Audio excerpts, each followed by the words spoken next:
Palavra da Verdade, com Hernandes Dias Lopes. Abra sua Bíblia comigo, por gentileza, na segunda carta do apóstolo Paulo a Timóteo, no capítulo 4. 2 Timóteo, capítulo 4, a partir do verso 6.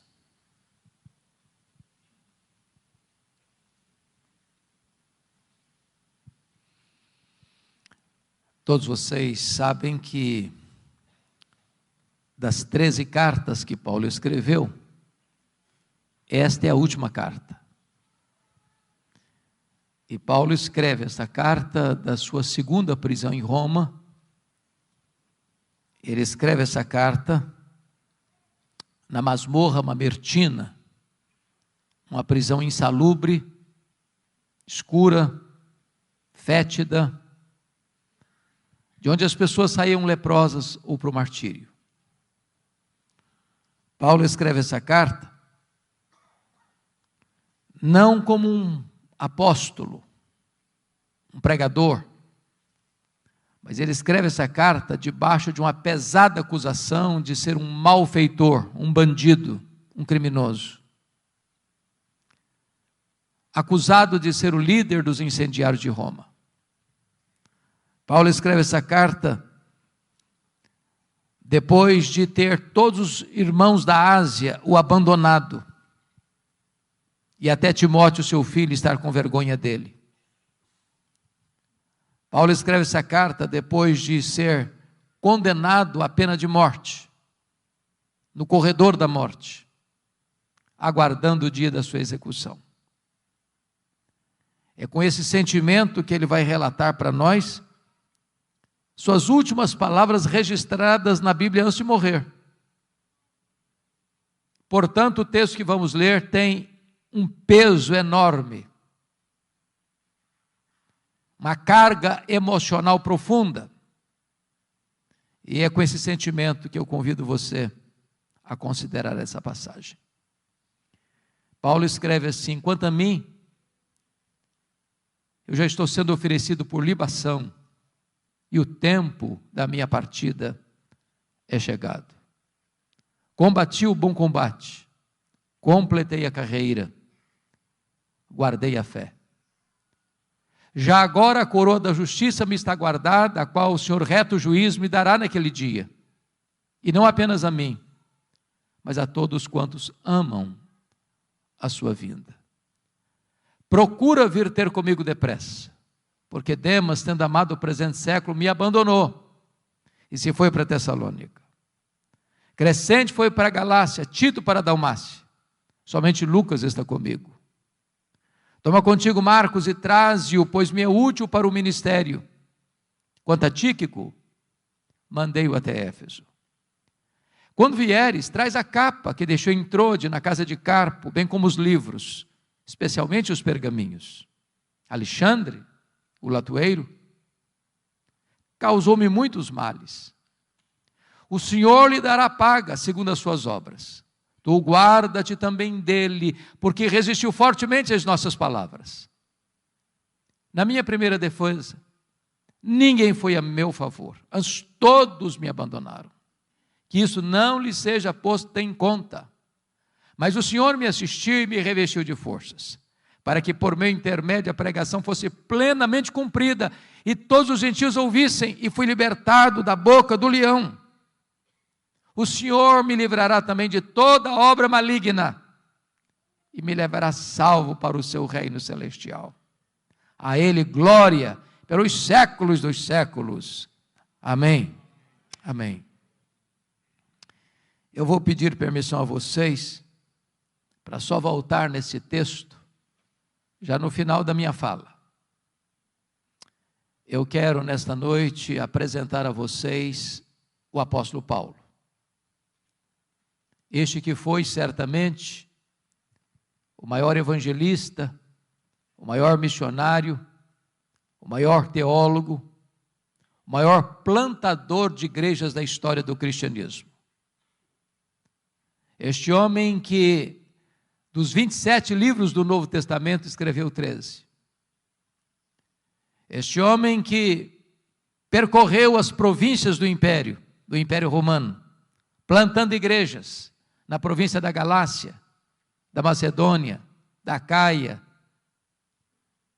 da Ásia Menor, que de Jerusalém ao Ilírico realizou a obra de Deus. Eu quero apresentar a vocês este homem que pregou com liberdade ou na prisão, em lugares públicos ou em salões fechados, com saúde ou com doença, vivendo em paz ou perseguido, e que morre pobre, velho, cheio de cicatrizes, abandonado, acusado, condenado, executado. Mas este homem, muito embora tenha fechado as cortinas da vida diante de uma providência tão carrancuda, é mais influente na história do que todos os Césares de Roma juntos. Quem é este homem? Eu gostaria de apresentar a vocês nesta noite este homem. O primeiro cenário que nós encontramos na Bíblia sobre ele está lá em Filipenses 3 e 5. Ele foi circuncidado ao 8º dia, da linhagem de Israel, da tribo de Benjamim, hebreu de hebreus, quanto à lei, fariseu, quanto ao zelo, perseguidor da igreja. Ele era uma espécie de judeu puro sangue. Diz Atos 22, versículo 3, que ele nasceu em Tarso da Cilícia, e foi enviado para lá, onde morava sua irmã, para estudar aos pés do grande rabino Gamaliel, neto do famoso rabino Hilel, para tornar-se um dos expoentes do judaísmo do primeiro século. Conforme Gálatas 1,14, dentre os seus pares, ele se destacou, pelo seu zelo pela tradição do seu povo, e tornou-se certamente um grande líder, personalidade forte, determinado, tornou-se um poliglota, um grande rabino, a promessa de uma grande liderança em Israel. Mas curiosamente, enquanto Saulo crescia e se fortalecia em Jerusalém, um outro rabino também crescia em Israel, não na decantada Jerusalém, onde estava o Sinédrio, onde estavam as autoridades religiosas, mas na pequena, na desprezada Nazaré da Galileia, não perlustrando os bancos de uma academia, mas trabalhando duro, na urdidura da luta de uma carpintaria com as mãos calejadas. Este rabino da Galileia, aos 30 anos de idade, deixa Nazaré, vai à Judéia, vai ao Jordão e é batizado por João Batista, dando início ao seu ministério. Diz a Bíblia que ele pregava não como os escribas e fariseus, mas pregava como quem tinha autoridade. Os cegos viam, os surdos ouviam, os mudos falavam, os coxos andavam, os leprosos eram purificados e os mortos ressuscitavam. Porém, o Sinédrio, maiormente os fariseus e os escribas, começaram a vigiá-lo, a persegui-lo, a buscar uma ocasião para pregá-lo no contrapé, para acusá-lo. E chegou um momento em que as autoridades de Israel resolveram prendê-lo à traição e matá-lo. Contrataram testemunhas falsas para acusá-lo. Acusaram-no de 2 gravíssimos crimes de blasfêmia contra Deus e de conspiração contra César. Cuspiram no seu rosto, esbordoaram a sua cabeça, levaram-no ao pretório romano e Pilatos, a despeito de estar convencido da sua inocência, covarde e convenientemente, o entrega para ser crucificado. Crucificam-no, sepultam-no para alívio do sinédrio judaico. Porém, no 3º dia da semana, um fato glorioso aconteceu. O túmulo do Rabi da Galileia foi aberto de dentro para fora. E ele entrou nas entranhas da morte, arrancou o aguilhão da morte, matou a morte e ressuscitou, inaugurando a imortalidade. Isso foi uma bomba no arraial do inimigo.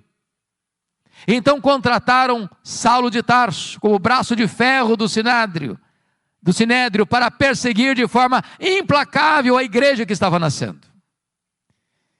E este personagem, Saulo de Tarso, é reconhecido no Novo Testamento por 2 retratos. Primeiro, ele era uma fera selvagem. Se não, vejamos. Atos 9:1 diz que ele respirava ameaças e morte contra os discípulos. E esta palavra é a mesma na língua grega para uma fera selvagem que salta sobre a sua presa para destruí-la. Ele era uma fera selvagem.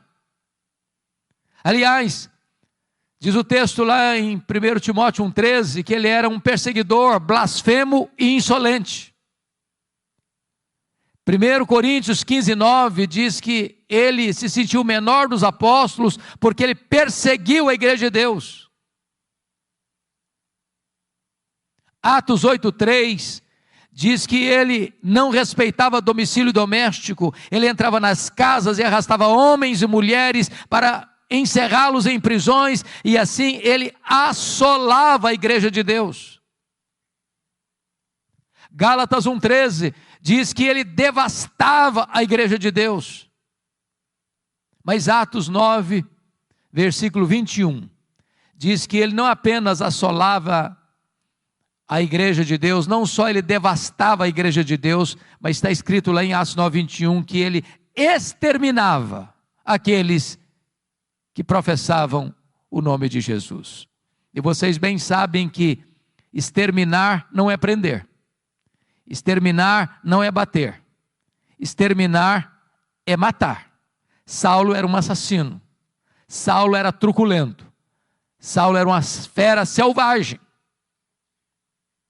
Mas isso fica ainda mais claro quando você olha Atos 22:4, que diz que ele perseguiu o caminho até a morte. E notem vocês que ele não persegue apenas os crentes, ele persegue a religião dos crentes, ele persegue o caminho, com fúria assassina. Mas Atos 26, versículo 9, diz que ele entendia que devia fazer muitas coisas contra o nome de Jesus. Em outras palavras, ele não perseguia apenas os crentes, ele não perseguia apenas a religião dos crentes, ele perseguia o Deus dos crentes, ele perseguia Jesus. Mas Atos 26:10 diz que ele encerrou muitos, não poucos, não alguns, mas muitos dos santos em prisões, e contra esses muitos ele dava o seu voto quando os matavam. Ele não mandou matar pouca gente não, muita gente, muitos discípulos. Ele era um serial killer, ele era um assassino em série, ele era um homem bárbaro, ele era um sanguinário, ele era uma fera selvagem. Mas Atos 26:11 disse que por todas as sinagogas ele perseguia os cristãos, forçando-os a blasfemar. E até por cidades estranhas ele os perseguia. Agora notem vocês que Saulo não perseguia os crentes apenas fisicamente, perseguia-os também psicologicamente. Ele entrava numa sinagoga e dizia para os crentes assim: ou você nega Jesus ou eu te prendo, ou você nega Jesus ou eu te bato, ou você nega Jesus ou eu te mato. Ele era uma fera selvagem. Mas o Novo Testamento nos apresenta um segundo quadro deste homem. Ele não era apenas uma fera selvagem, ele era um touro indomável. Esta figura está lá em Atos 26:14. Quando o próprio Senhor Jesus Cristo aparece para ele no caminho de Damasco, quando ele furiosamente marchava para Damasco para prender os cristãos, e o Senhor disse para ele: Saulo, Saulo, por que me persegues? Dura coisa te é recalcitrares contra os aguilhões. Eu fui criado na região rural, e eu vi, pastor Lutero, muitas vezes alguém amansando um boi para o trabalho doméstico.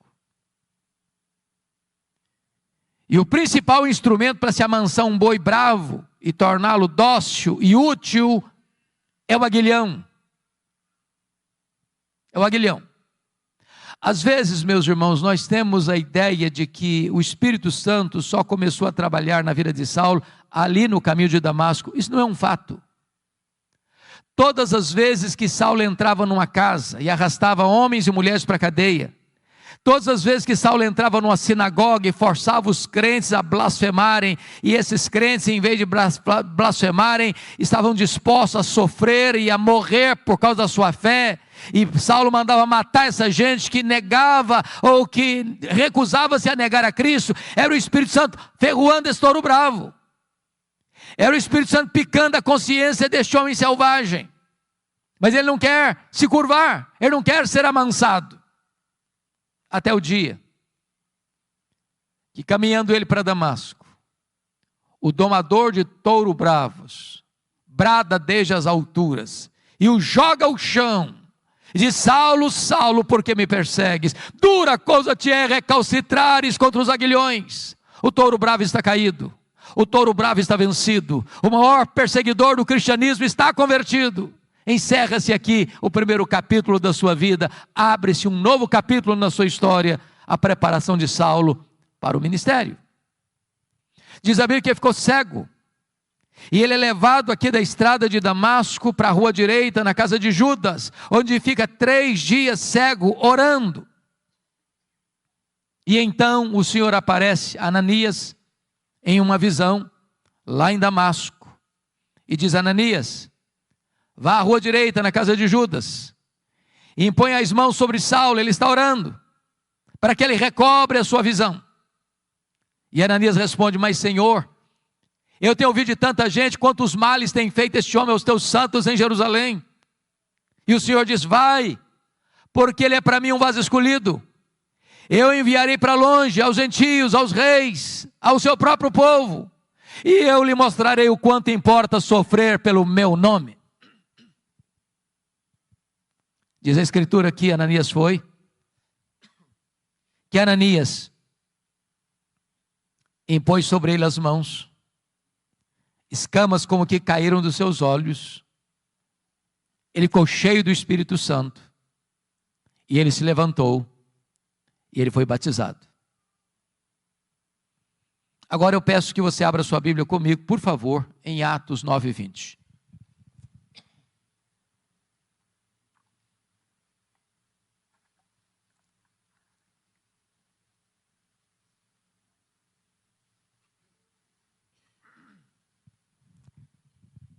Veja você que logo que ele foi curado, logo que ele foi revestido com o Espírito Santo, logo que ele foi batizado, está escrito que então ele começa a pregar em todas as sinagogas de Damasco, afirmando que Jesus é o Filho de Deus. Agora olhe comigo Atos 9:22, por favor. Saulo mais e mais se fortalecia, confundindo os judeus, demonstrando que Jesus é o Cristo, é o Messias. Agora eu pergunto a você, há alguma diferença entre o que ele fez no verso 20 para o que ele fez no verso 22?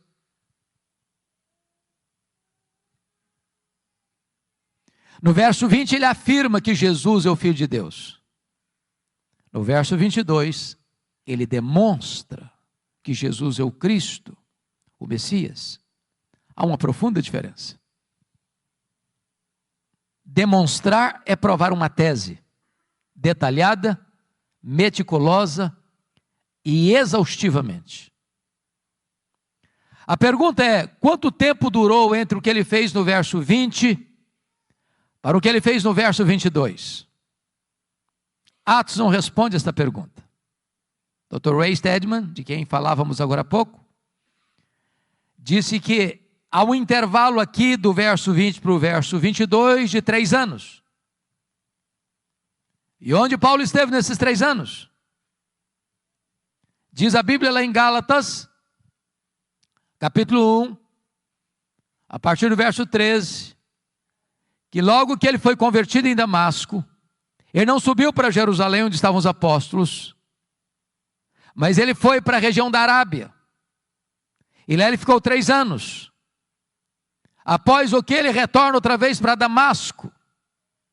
E a pergunta é: o que ele ficou fazendo 3 anos na Arábia? E a resposta é: um seminário intensivo com o Senhor Jesus. Se Jesus investiu 3 anos nos apóstolos em Israel, Jesus investe 3 anos em Saulo na Arábia.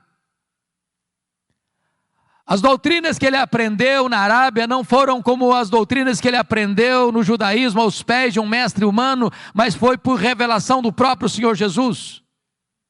Certamente nesses 3 anos ele releu o Antigo Testamento e descobre uma coisa: aquele Jesus que ele estava perseguindo era de fato o Messias. E então, convencido dessa verdade, diz Gálatas 1,18, que ele retorna outra vez para Damasco, e aí que se encaixa Atos 9,22, Saulo mais e mais se fortalecia, confundindo os judeus, provando, demonstrando que Jesus é o Messias, que Jesus é o Cristo. O que acontece com ele? Os judeus de Damasco querem matá-lo. E ele precisa fugir de noite, de forma humilhante, dentro de um cesto, muralha abaixo. Para onde ele vai? Agora ele vai subir para Jerusalém. Então veja comigo aí Atos 9,26. Agora ele sobe para Jerusalém. E aqui, meus amados, eu quero levantar uma tese. Eu preciso muito da sua atenção para acompanhar o meu raciocínio, para você não perder o centro desta lição. Quando Saulo sobe aqui para Jerusalém, ele não está governado pela nova aliança, ele está governado pela velha aliança.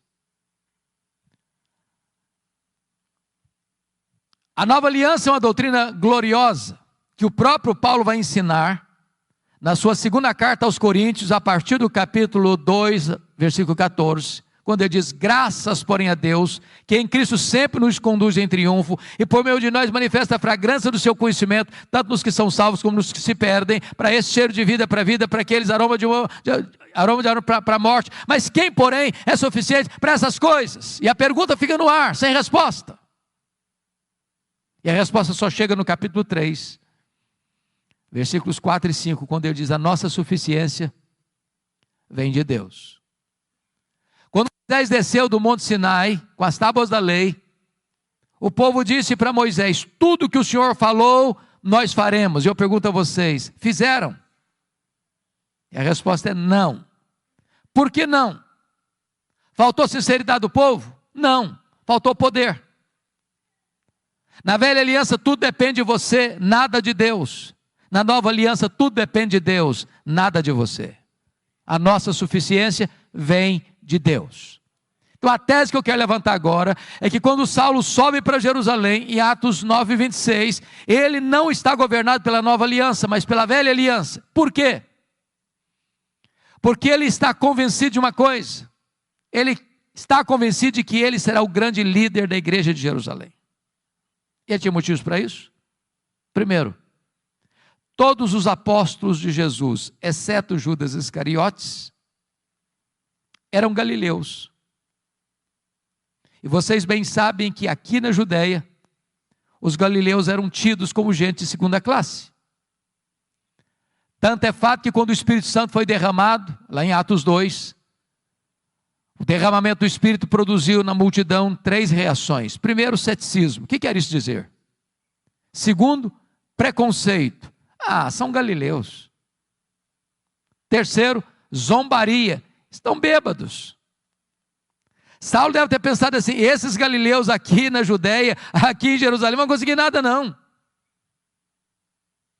Segundo, os apóstolos do Senhor Jesus Cristo, além de galileus, eram iletrados. Jerusalém era a capital intelectual da teologia. Lá estavam os escribas, lá estavam os fariseus, lá estavam os saduceus, lá estavam os teólogos da época. E Saulo deve ter pensado: esses discípulos aí, além de galileus, são iletrados, eles não vão conseguir nada aqui em Jerusalém. Saulo deve ter pensado assim: eu tenho o melhor preparo, eu tenho o melhor currículo, eu tenho melhor performance, eu tenho as características que essa cidade precisa para que o evangelho deslanche aqui. Sabe o que aconteceu? Veja aí Atos 9,26. Quando ele chega em Jerusalém, os discípulos todos não acreditaram na conversão dele. Pensaram que ele estava sabotando a fé para perseguir os cristãos e bater a porta da igreja na cara dele. Para quem queria ser líder, nem recebido foi.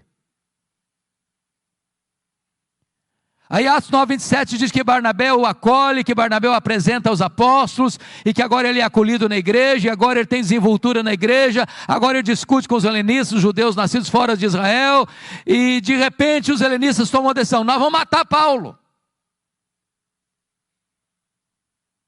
E aí Atos 9:29 diz que os discípulos se reuniram e falaram assim para Paulo: olha, você tem que ir embora da nossa igreja, dá para você ser nosso pastor não. Agora preste atenção no que eu vou lhes dizer. Não é fácil para um pastor estar convencido que deve ficar na igreja, quando os membros da igreja estão convencidos que deve ir embora da igreja. Não é fácil não. Mas sabe o que aconteceu com ele? Ele não foi embora. Mas não era só os crentes que queriam que ele fosse embora não.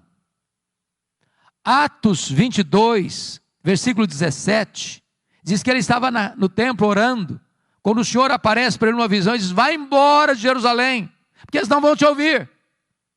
Hoje, gente, ser mandado embora de uma igreja, pelo conselho da igreja, pelos membros da igreja, é uma coisa. Mas ser mandado embora da igreja pelo próprio Deus, parece que não sobra mais opção. Sabe o que aconteceu com ele? Ele não foi embora. Ele começa a discutir com Deus. Ele começa a razoar com Deus. Mas Senhor, eu persegui a igreja aqui. Quando mataram Estevão, tua testemunha, eu estava presente, consentia nisso. Até guardei as vestes daqueles que o apedrejaram. Sabe o que ele está dizendo para Deus? Ô Deus, o Senhor pensa melhor, o Senhor pensa direito. O Senhor não pode cometer esse erro estratégico. Se eu sair daqui, essa igreja não vai para frente. Eu não posso sair daqui.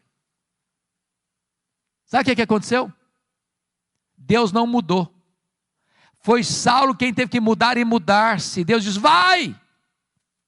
Sabe o que aconteceu com ele? Ele não foi. Foi não. Volta lá para Atos 9:30. Porque diz o texto que os discípulos se reuniram e o levaram até Cesareia. Preste atenção, ele não foi, ele foi levado. Ele não saiu, saíram com ele. Ele sai de Jerusalém como Ló saiu de Sodoma a reboque. Mas de Cesareia mandaram-no para onde? Para Tarso. E onde era Tarso? A cidade que ele nasceu. Sabe o que Deus está dizendo para esse cara que quer ser líder, que se acha insubstituível? Meu filho, se você pensa que eu preciso de você, você está muito enganado. É você que precisa de mim. Então faz uma coisa, arruma as malas e volta para casa. E sabe quanto tempo ele ficou no molho, no anonimato, longe dos holofotes? Mais de 10 anos. Sabe por quê? Porque eu tinha que aprender primeiro essa grande verdade: tudo depende de Deus, nada depende de mim. Mas o pior não tinha acontecido não. O pior é Atos 9:31. Diz que no dia que Saulo foi embora da igreja de Jerusalém, a igreja passou a ter paz e passou a crescer. Você quer coisa pior para um pastor que isso? No dia que ele vai embora da igreja, todos os problemas da igreja se resolvem. E a igreja deslancha. Deus primeiro trabalha em nós, para depois Deus trabalhar através de nós. Tudo depende de Deus, nada depende de nós. Mais de 10 anos depois, explode um avivamento em Antioquia da Síria, terceira maior cidade do mundo. E a igreja de Jerusalém manda para lá o seu melhor pastor, Barnabé. Quando Barnabé chega lá e vê a graça de Deus prosperando, ele se alegra demais, lembrou-se de Saulo. E vai atrás de Saulo lá em Tarso. E o apanha e o leva para Antioquia. E durante um ano eles ensinaram uma multidão de discípulos. Quando a igreja estava reunida, orando e jejuando, o Espírito Santo apareceu e disse: separai-me agora a Barnabé e a Saulo para a obra que os tenho chamado. Preste atenção, a quem o Espírito Santo separou? Não foi Saulo e Barnabé. Foi Barnabé e Saulo. Você já foi reserva alguma vez? Já ficou na sombra de alguém alguma vez? Saulo não era o líder, ele era o liderado. Deus ainda estava trabalhando nele. Ele tinha que entender com clareza que tudo depende de Deus, nada depende de nós. Diz a Escritura que eles estão indo agora, chegando em Pafos, quando o procônsul Sérgio Paulo se interessa pelo Evangelho, quer ouvir o Evangelho, mas o seu mágico a tiracola Elimas quer impedir o procônsul de se converter, porque se o procônsul se converte, ele perde o emprego de mágico. Era uma questão de interesse. Então diz a Bíblia que Saulo, também chamado Paulo, cheio do Espírito Santo, disse ao mágico: ó servo do diabo, até quando perverterás os retos caminhos de Deus? Pois ficarás cego. E o mágico fica cego, e os olhos do procônsul são abertos, e ele é convertido ao Senhor Jesus. E a partir dali, Saulo deixa de usar o seu nome judaico Saulo, para usar o seu nome romano Paulo, e a partir de então, ele se transforma no maior líder do cristianismo. Sabe por quê? Porque aprendeu que tudo depende de Deus, nada depende de nós. Atos 13:13 diz que ele chega em Perge da Panfilha, e em Perge da Panfilha, o jovem Marcos, ou João Marcos, ou Marcos, que era primo de Barnabé, abandona os dois missionários e volta para a casa da sua mãe em Jerusalém. É muito curioso isso, porque a Bíblia não diz por que o Marcos voltou para a casa da mãe dele. Nós poderíamos cogitar 3 possibilidades. Talvez uma delas seja a verdade dos fatos. Talvez a primeira fosse assim: bom, ele era muito moço, muito jovem, empolgado, pensou que missões fosse turismo. Quando percebeu que não era turismo, ele se decepcionou e voltou. Pode ser, não sei. Talvez uma segunda possibilidade, que quando eles saíram de Antioquia da Síria, o líder da caravana era o primo dele, o Barnabé. Em Pafos, a liderança muda das mãos de Barnabé para Paulo. Ele deve ter pensado: sob a liderança do meu primo, eu tinha coragem de ir, na liderança do outro eu não vou não. Mas há uma terceira possibilidade, eu particularmente creio nessa terceira possibilidade. Está escrito em Gálatas 4, a partir do versículo 13, até o versículo 15, que Paulo pregou o Evangelho pela primeira vez na Galácia, Antioquia da Pisídia, Icônio, Derbe e Listra, por causa de uma enfermidade física. Pergunta: que enfermidade física era essa? Talvez a mesma que Paulo se refere em 2 Coríntios 12:7, um espinho na carne, mensageiro de Satanás, para me esbofetear, a fim de que eu não me ensoberbeça. Então, notinha de rodapé: o espinho na carne de Paulo procedeu de Deus ou do diabo? E a resposta categórica é: procedeu de Deus. Como é que você sabe? Por causa do propósito, para que ele não se ensoberbecesse. Alguém tem dúvida que o diabo trabalha 24 horas para fazer da gente um balão, um pavão, uma bola de orgulho? Mas se o espinho na carne procedeu de Deus, como é que o diabo batia na cara dele com esse espinho? Porque esse é o papel do diabo. Quando a providência é carrancuda, o diabo chega sorrateiramente e pergunta assim: e daí, você não é crente? Você não está fazendo a obra de Deus? Você não é fiel a Deus? Está passando essa magrela toda, está doente, está sofrendo. Se Deus gostasse de você, se Deus se importasse com você, você não estava nessa. O diabo quer vender essa propaganda de que ser crente é viver numa estufa, blindado. O Senhor Jesus nunca prometeu que nós não teríamos aflições nessa vida, e prometeu estar conosco todos os dias até a consumação dos séculos. Dizem os estudiosos que essa região de perto da Panfilha, onde João Marcos abandonou os dois missionários, era uma região alagadiça, pantanosa, com forte incidência de malária. E é muito provável que Paulo contraia uma malária aqui, porque não consta que Paulo tenha saído doente de Antioquia da Síria, mas consta que ele chegou doente na Galácia. Antioquia da Pisídia, Icônio, Derbe e Listra. E essa doença naquela época era tão severa e não tinha tratamento adequado, que dava uma dor de cabeça alucinante e afetando inclusive a visão. E os crentes da Galácia disseram que, se possível fosse, eles teriam arrancado os próprios olhos para dá-los a Paulo. Dá-nos a impressão que Paulo tinha um problema de visão. É por isso que ele propriamente não escrevia suas cartas, ele usava uma pessoa para escrever e depois pegava a pena para dar a selação final. Talvez por isso ele chamou o sumo sacerdote parede branqueada, porque via tudo meio lusco-fusco. Bom, o certo é que o João Marcos retorna para a casa da mãe dele, e os dois missionários sobem as montanhas do Cáucaso, e chegam lá em cima, na Galácia do Sul, e pregam com poder, com graça, com dureza, com lágrimas, com sangue, mas deixando para trás igrejas estabelecidas, lideranças eleitas, e a igreja marchando vitoriosamente.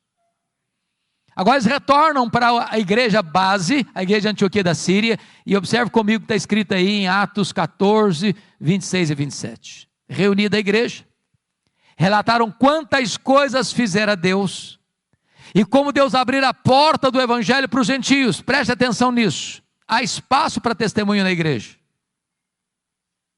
mas não há espaço para projeção humana na igreja. Eles não relataram quantas coisas fizeram eles relataram quantas coisas fizera Deus. Quem faz a obra é Deus, nós somos apenas os instrumentos. Agora note outra coisa, quando a igreja cresce, os problemas surgem, porque não há crescimento de igreja sem luta. É por isso que Atos 15:1 diz que quando os membros da seita dos fariseus escutaram lá em Jerusalém que os gentios estavam sendo recebidos sem passar pelo rito da circuncisão, eles desceram e disseram para os crentes gentios assim: se vocês não se circuncidarem, vocês não poderão ser salvos. Se vocês não circuncidarem e não guardarem a lei, vocês não podem ser salvos. Bom, mas isso não é evangelho. Isso é afirmar que o sacrifício de Cristo não foi suficiente. Isso é afirmar que sua fé em Cristo não é o bastante. Então vou lhes dizer algo muito solene agora. Não adianta fazer missões se a teologia é ruim. Porque se a teologia é ruim, quanto mais se prega, pior fica. Então não dá para fazer uma segunda viagem missionária sem corrigir a rota teológica da igreja. O que fizeram? Convocaram um concílio em Jerusalém. Os apóstolos, os presbíteros, e eles se reuniram para debater a matéria. Lá estava sob a liderança de Tiago, irmão de Jesus, lá estava o testemunho de Barnabé, de Pedro, de Paulo, e então tomam a decisão, e escrevem a decisão, comunicam a decisão às igrejas. É só a fé em Cristo para a salvação, não se agrega mais nada à obra perfeita e cabal do Senhor Jesus Cristo. Agora a teologia está boa, agora Paulo precisa voltar, e agora note comigo Atos 15:36. Ele chega para Barnabé e diz: Barnabé, vamos voltar para a segunda viagem missionária, Barnabé? Vamos visitar aquelas igrejas que nós plantamos, vamos fortalecer aqueles irmãos? Barnabé diz: vamos, Paulo, vamos sim. Só um detalhe, eu quero levar comigo, com a gente, o meu primo, o Marcos. Paulo respondeu assim: eu não acho justo levarmos aquele que nos abandonou desde perto da Panfilha. E aí diz o texto que houve uma desavença tal entre os dois líderes, Paulo e Barnabé, que os dois não caminharam juntos mais. Portanto, o relato e o registro está muito polido, mas deve ter sido alguma coisa mais severa do que foi isso. Eu vou tentar parafrasear para tentar captar o que houve. Eu acho que foi mais ou menos o seguinte: Paulo chegou para o Barnabé e disse: Barnabé, que decisão maravilhosa o concílio de Jerusalém tomou. Vamos fazer uma coisa agora? Agora que a rota da igreja, da teologia está boa, vamos voltar para a obra missionária? Barnabé disse: vamos, Paulo. Mas deixa eu te fazer uma pergunta. Você lembra do meu primo? Uai, Barnabé, mas é claro que eu lembro. Deixa eu dizer, eu estou com vontade de levar com a gente. E ele está todo empolgado para ir. Paulo fechou a cara. O Barnabé comigo, esse cara não vai não. Ô Paulo, mas ele melhorou, ele está mais maduro. Ele vai ser uma benção, comigo ele não vai não. Mas Paulo, deixa eu te falar, você não pode ser tão duro assim não. Vamos dar uma chance para o menino, comigo ele não vai. Mas Paulo, ele vai ser útil para nós, comigo ele não vai, Barnabé. Pronto, acabou, não vai. Deixa eu dizer uma coisa, notinha de rodapé. Os líderes da igreja não deviam brigar não, sabia? Mas às vezes brigam. Mas até quando os líderes brigam, o plano de Deus não pode ser frustrado. Porque agora, em vez de uma caravana, tem duas. Barnabé pega o Marcos e leva lá para Chipre. Paulo pega um profeta da igreja de Jerusalém, Silas, e vai para outra direção. Eu fico imaginando se não tivesse um Barnabé na vida do Marcos. Você já se sentiu persona não grata alguma vez? Já se sentiu descartado alguma vez? Já escutou de alguém comigo que você não trabalha? Você não tem perfil? Eu não acredito em seus dons, não acredito nos seus talentos, não acredito em você? Barnabé investiu no menino. Mais tarde Pedro discipulou esse Marcos. Mais tarde esse Marcos foi o primeiro evangelista a escrever o evangelho. Foi o primeiro evangelho a ser escrito, foi Marcos. Mais tarde Paulo vai dizer: ô Timóteo, quando você vier aí, meu filho, traz o Marcos aí com você. Ele me é útil para o ministério. O plano de Deus passa pela viagem de Paulo e Silas. E Paulo quer entrar na Ásia. O Espírito de Deus o impede de entrar na Ásia. E de repente ele escuta a voz de um varão macedônio: passa Macedônia, ajuda-nos. E ele entra na Macedônia, ele entra na Europa, e louvado seja Deus. Talvez você e eu estejamos aqui nesta noite, porque o Espírito Santo inclinou a obra missionária para o Ocidente, não para o Oriente naquele tempo. Mas não foi com facilidades não, porque lá em Filipos diz a Bíblia que sob a orientação de Deus, Paulo e Silas são presos. São açoitados em praça pública, são jogados dentro de um cárcere interior. Então, me permita dizer isso. Quem dá a direção missionária para a igreja é Deus. Mas quem precisa saber e escolher os melhores métodos somos nós. Quando eu olho, pastor Lutero, para a estratégia missionária de Paulo, eu vejo Paulo se concentrando em cidades estratégicas. Filipos, colônia romana. Tessalônica, capital da Macedônia. Acaia, importante cidade da Macedônia. Atenas, cidade mais intelectual do mundo. Corinto, capital da Acaia. Éfeso, capital da Ásia Menor. O que Paulo está entendendo é o seguinte: se você planta igrejas estratégicas em lugares estratégicos, essas igrejas vão plantar igrejas em toda a micro-região. Agora, mesmo tendo a direção de Deus, escolhendo os melhores métodos, você não tem vida fácil. Porque Paulo foi açoitado em Filipos, Paulo foi escorraçado de Tessalônica, Paulo foi enxotado de Bereia, Paulo foi chamado de tacarela em Atenas, Paulo foi chamado de impostor em Corinto. Ele vai para a terceira viagem missionária, dedicando-se 3 anos em Éfeso, e lá ele enfrenta feras, e ele diz que enfrentou lutas maiores que as suas forças. Mas notem, depois de 3 anos em Éfeso, onde ele experimenta um grande avivamento, e onde ele planta igrejas direto ou indiretamente em toda a província da Ásia Menor, como Esmirna, Pérgamo, Tiatira, Sardes, Filadélfia, Laodiceia, Colossos e Herápolis, agora ele está retornando para Jerusalém por uma razão. Vocês se lembram que havia uma profecia de Ágabo, relatada lá em Atos 11, de que haveria uma fome no mundo, no período do imperador Cláudio, que governou o Império Romano do ano 41 ao ano 54. Esta fome chegou. E Atos 18:2 diz que o imperador Cláudio expulsa os judeus que viviam em Roma. E diz Gálatas 2:10 que Paulo assume um compromisso com os líderes da igreja de Jerusalém, que ele iria para os gentios, mas ele não se esqueceria dos pobres. Em outras palavras, evangelização, obra missionária e socorro aos necessitados não são coisas que estão em conflito, mas caminham juntas. Então você vai notar, 2 Coríntios 8, 9, e também 1 Coríntios capítulo 16, e também Romanos 15, que Paulo está levantando uma coleta, uma oferta especial para os pobres da Judeia, nas igrejas gentílicas das províncias da Galácia, da Macedônia, e da Acaia e da Ásia Menor. E ele está levando essas ofertas para Jerusalém. Quando ele chega e desembarca em Cesareia Marítima, Ágabo o prende com um cinto e diz: é isso que eles vão fazer com você lá em Jerusalém. Os discípulos tentam demovê-lo. Ele diz: vocês estão fazendo comigo? Eu estou pronto não só a ser preso em Jerusalém, eu estou pronto a morrer por Jesus em Jerusalém. E ele chega lá, e ele entrega as ofertas, e ele é preso. 40 judeus entram em voto de anátema, dizendo: nós não vamos comer, nós não vamos beber, enquanto nós não matarmos Paulo. A notícia vaza, chega o sobrinho de Paulo, ele vai e comunica a Paulo, que comunica ao comandante, e naquela mesma noite Paulo é trasladado de Jerusalém para Cesareia Marítima, onde ficava todo o aparato militar de Roma, e Paulo fica ali 2 anos sendo acusado pelos judeus, sob a égide dos governadores Félix e Festo. Agora preste atenção nisso. Com a mudança de governo de Félix para Festo, toda transição de governo é época de reivindicações. Então, o Sinédrio jeitosamente disse para o governador Festo: ô governador, esse preso aí está no fórum errado. O fórum dele não é Cesareia, é Jerusalém.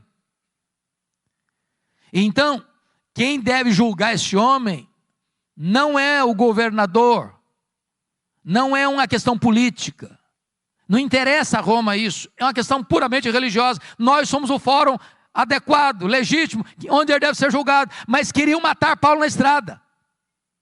Paulo percebe a traição e diz para o governador: eu sou cidadão romano, eu quero ser julgado diante de César. O governador diz para César: você quer ir? Para César você irá.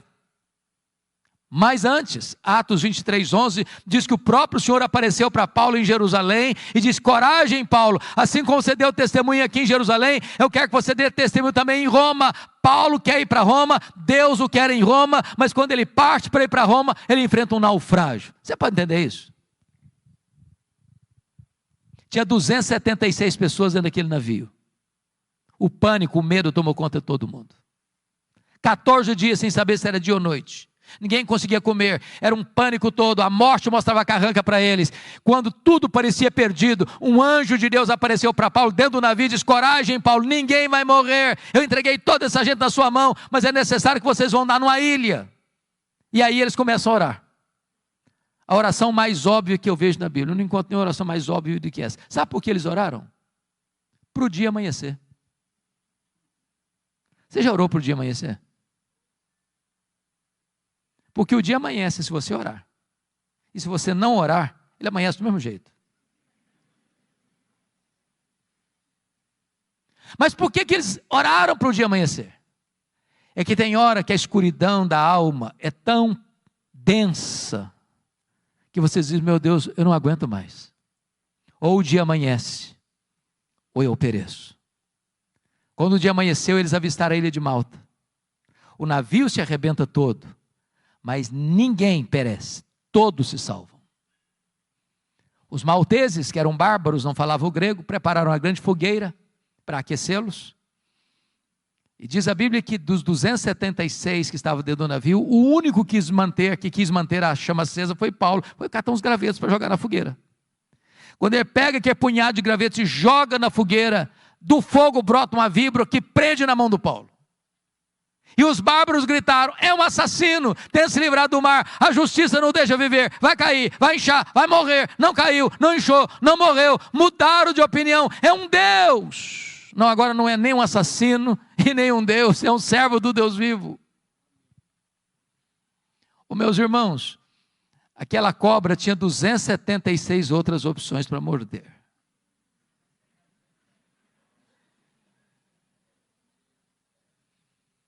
Pois bem, agora Paulo fica os 3 meses de inverno pesado ali na ilha de Malta, porque era a providência de Deus. Sabe por quê? O prefeito da cidade estava doente, Paulo orou por ele, o pai do prefeito estava doente, Paulo orou por ele, foi curado, os demais enfermos vieram, Paulo orou por eles, eles foram curados. Aí você aprende uma coisa: não foi a tempestade que levou Paulo para a ilha de Malta, foi a mão da providência divina. Tem hora que parece que a vida está de ponta cabeça, e Deus está escrevendo o capítulo mais emocionante da sua vida. Paulo chega em Roma não como gostaria de ter chegado. E queria ter chegado para ficar com a igreja, para encorajar a igreja, para ser abençoado pela igreja, para ser enviado para a Espanha pela igreja de Roma. Mas ele chega preso, chega algemado. Mas ele vai dizer na carta aos Filipenses 1,12 assim: meus irmãos, eu quero que vocês saibam que as coisas que me aconteceram têm antes contribuído para o progresso do Evangelho. Agora notem isso. Você poderia chegar para Paulo e perguntar assim: ô Paulo, que coisas lhe aconteceram? Que coisas, Paulo? Ele podia fazer um resumão para nós. Ele podia dizer o seguinte: olha gente, eu fui perseguido em Damasco, eu fui rejeitado em Jerusalém, eu fui abandonado em Tarso, eu fui apedrejado em Listra, eu fui açoitado em Filipos, eu fui escorraçado em Tessalônica, eu fui enxotado de Bereia, fui chamado de tagarela em Atenas, eu fui chamado de impostor em Corinto, eu enfrentei feras em Éfeso, eu enfrentei um naufrágio para Roma, fui picado por uma cobra em Malta, eu cheguei em Roma preso e algemado, mas eu quero que vocês saibam que as coisas que me aconteceram têm antes contribuído para o progresso do Evangelho. Se eu não crê em acaso, se eu não crê em sorte, se eu não crê em azar, se eu não crê em determinismo cego, se eu não crê que a mão de Deus dirige o seu destino. E porque ele está preso em Roma, em Filipenses 1, ele diz que 3 coisas aconteceram com ele. Primeiro, as igrejas foram mais encorajadas a pregar. Quando viram Paulo preso e trabalhando, se mexeram. O Ray Stedman, neste livro que nós comentávamos agora há pouco, A Dinâmica de uma Vida Autêntica, diz que um dos bons e eficazes métodos de crescimento de igreja, eu pessoalmente não gosto dele, é o seguinte: você quer ver a igreja crescer? Bote os pastores na cadeia e a igreja crescerá.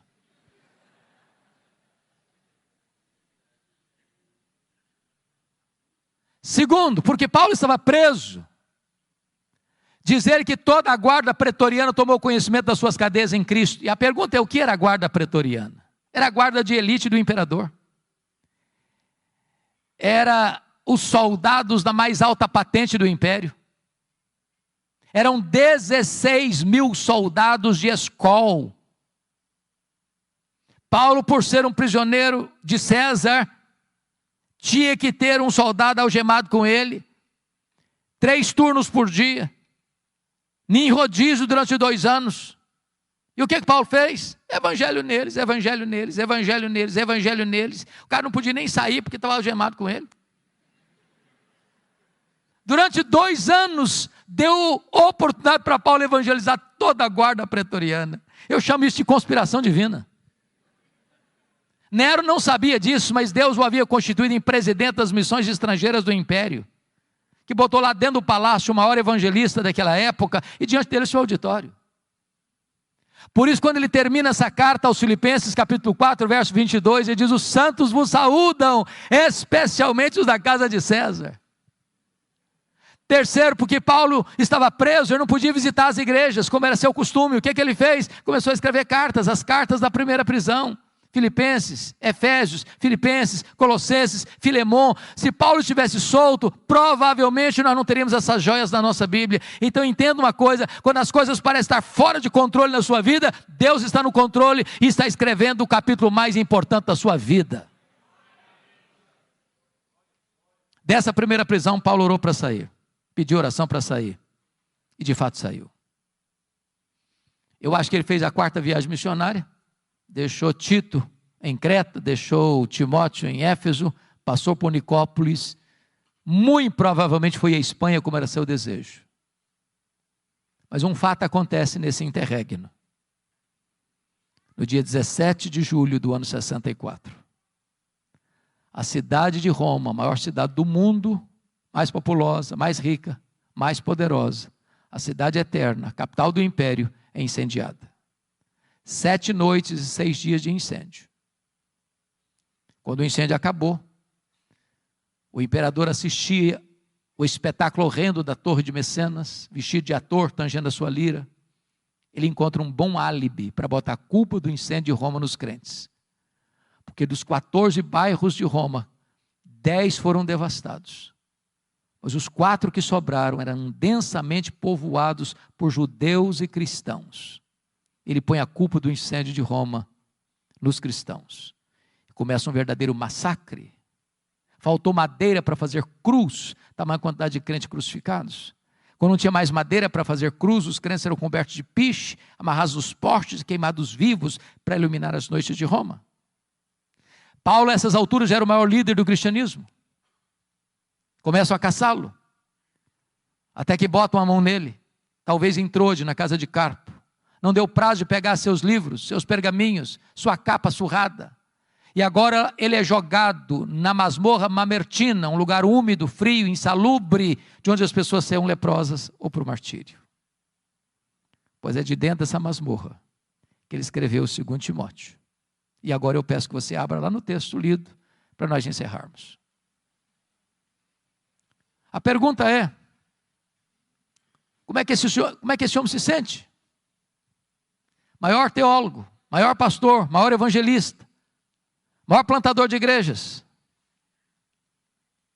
velho, pobre, cheio de cicatrizes, dentro de uma masmorra, acusado, abandonado, condenado, no corredor da morte, aguardando o dia da sua execução. Como é que esse homem se sente? Pois ele vai fazer para nós uma avaliação da vida, nos versos 6 a 8. Primeiro, ele avalia o seu passado no verso 7. Confira aí comigo, todos os verbos estão no passado. Combati o bom combate, completei a carreira, guardei a fé. Ele está dizendo o seguinte, a vida não foi de amenidades, foi um combate. Eu não larguei a obra de Deus no meio do caminho, não. Eu completei a carreira, eu não negociei a verdade, nem transigi, nem com a minha consciência, não. Eu guardei a fé. Notem comigo no verso 6, que vai fazer uma avaliação do presente agora. Quanto a mim, já estou sendo oferecido por libação, e o tempo da minha partida é chegado. Sabe o que ele está dizendo para Timóteo? Ô Timóteo, Roma vai me matar.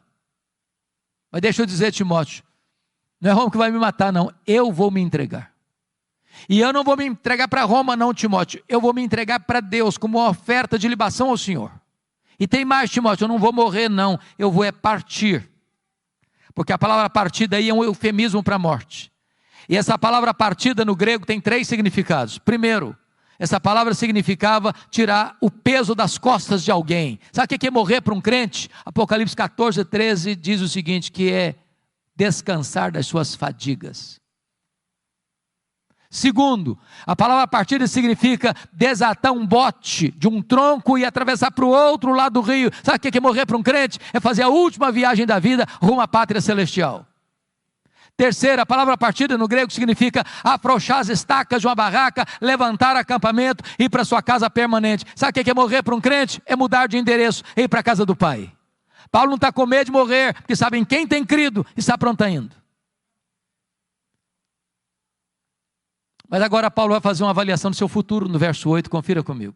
Já agora a coroa da justiça me está guardada, a qual o Senhor reto juízo me dará naquele dia, e não apenas a mim, mas a todos quantos amam a sua vinda. O que Paulo está dizendo é o seguinte, ô Timóteo, o juiz de Roma, no tribunal de Roma, me considerou culpado e vai me executar. Mas isso, Timóteo, não me importa.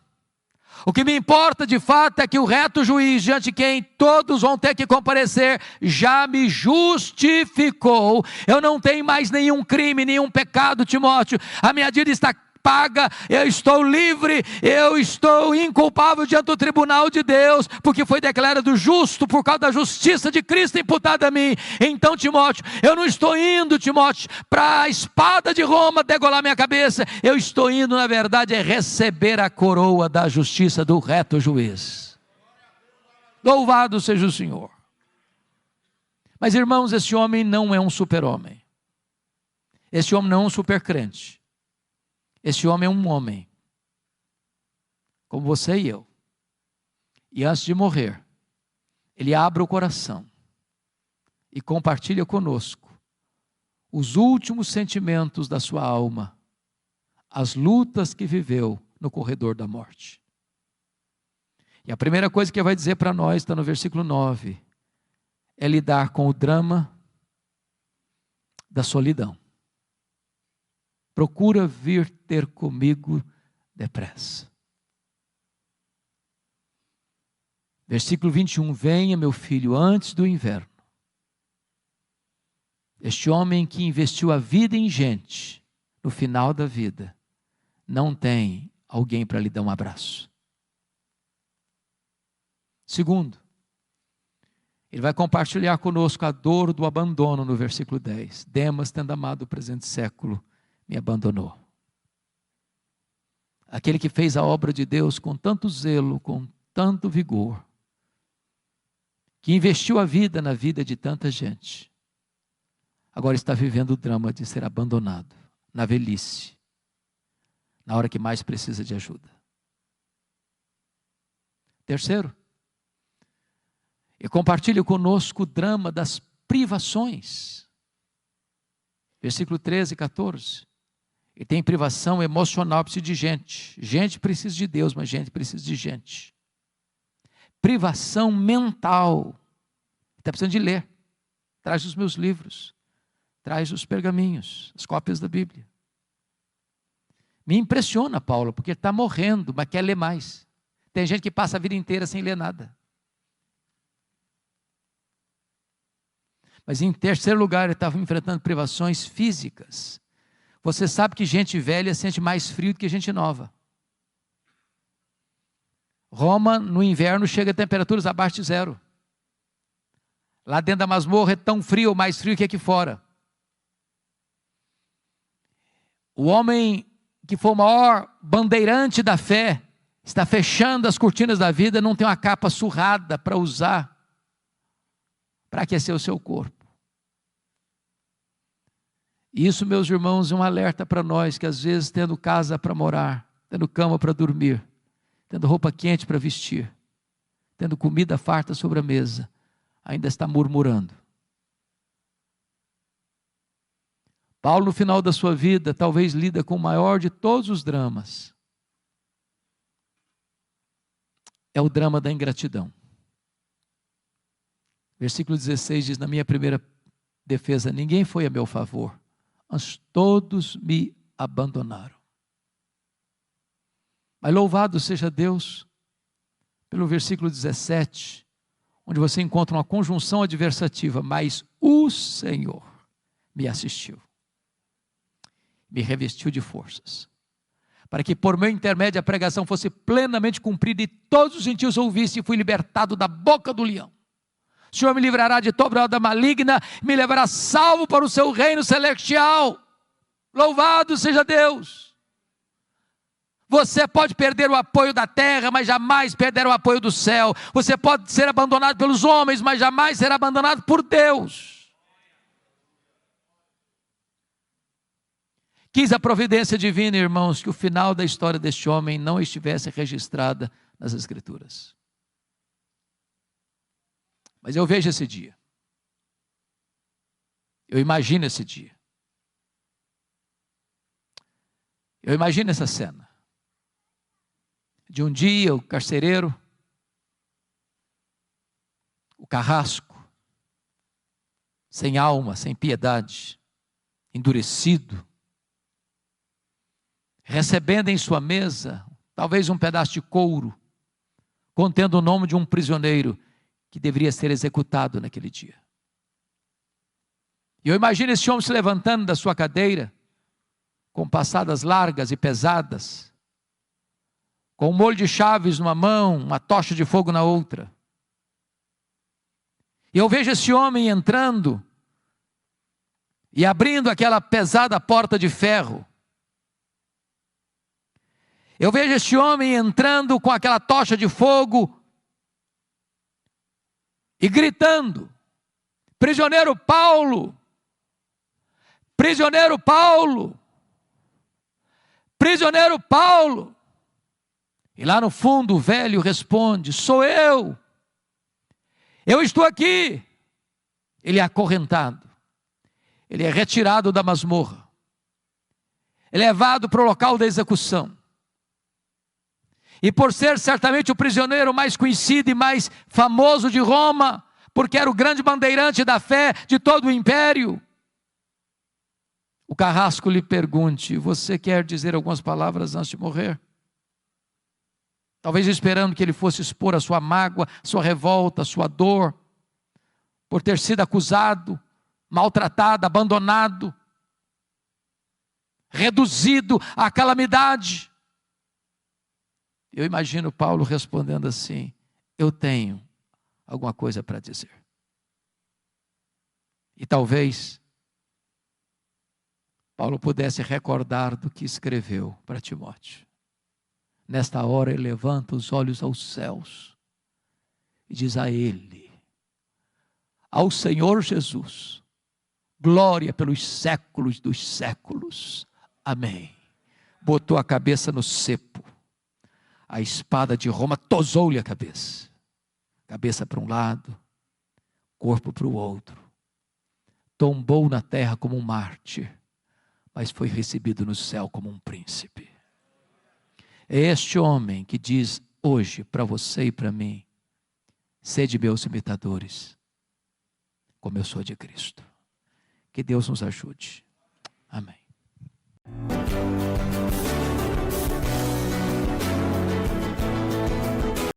Palavra da Verdade, a exposição bíblica com Hernandes Dias Lopes.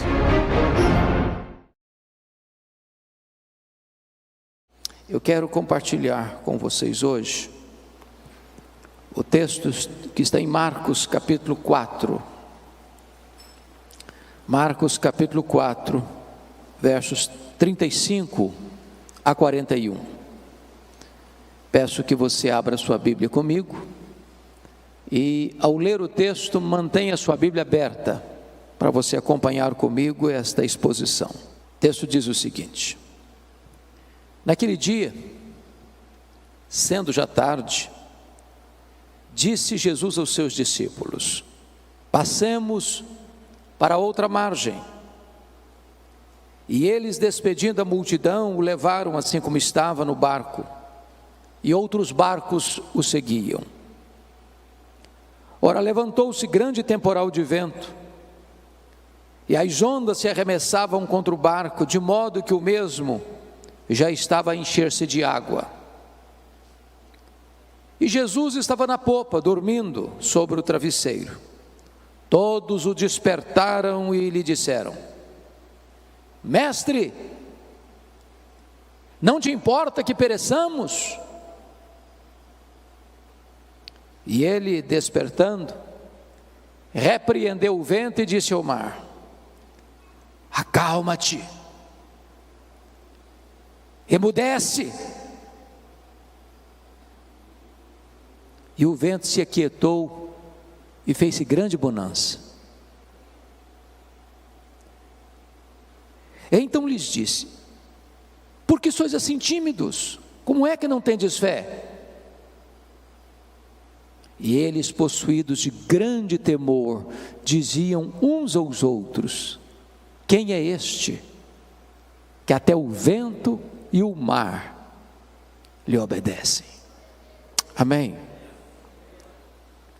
Eu queria pensar com vocês sobre o seguinte tema: não desanime, não tenha medo, Jesus está no controle.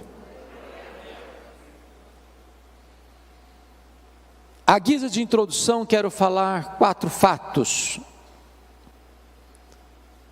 que são importantes para a nossa reflexão nesta manhã. O primeiro deles é que as tempestades da vida existem, e elas são reais, elas estão absolutamente presentes na nossa vida, porque são inevitáveis. Elas chegam, e chegam para todos. Chegam para aqueles que estão no palácio e aqueles que estão na choupana, para os mais cultos aos iletrados. As tempestades são democráticas, elas vêm, mas hoje ou mais amanhã, elas vêm, são inevitáveis, não tem como você se blindar, não tem como você viver numa redoma de vidro. A vida não se desenrola num parque de diversões. A vida não é um jardim grinaldado de flores. Cruzamos desertos tórridos, vales escuros,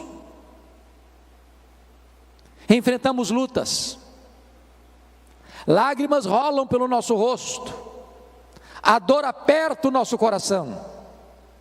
Essa é a realidade da vida. A segunda verdade que eu gostaria de lhes dizer à guisa de introdução é que as tempestades não apenas são inevitáveis, elas são também imprevisíveis. Chegam de súbito, sem mandar aviso prévio. Você acorda de manhã, está tudo bem, e quando você vai dormir, seu rosto está banhado de lágrimas. É um acidente, é uma doença súbita, é um divórcio traumático, é um luto doloroso, é uma perda financeira radical, é uma situação que você jamais imaginava que pudesse acontecer na sua vida, mas acontece, pegando você de surpresa, botando a sua vida de ponta cabeça. Mas a terceira verdade, ainda na linha da introdução da mensagem, é que as tempestades não são apenas inevitáveis e imprevisíveis. Em terceiro lugar, elas são inadministráveis tantas vezes. As coisas fogem do seu controle. Você quer ir para a direita e o seu barco é jogado com fúria para a esquerda. Você quer avançar e você recua. Aquilo que parecia tão fácil de resolver, de repente se transforma num monstro na sua vida e você não consegue mais resolver. É um filho criado com todo zelo, que de repente entra na adolescência, se envolve com coisas perigosas, amizades perigosas, se desvia, entra nas drogas, transtorna a família.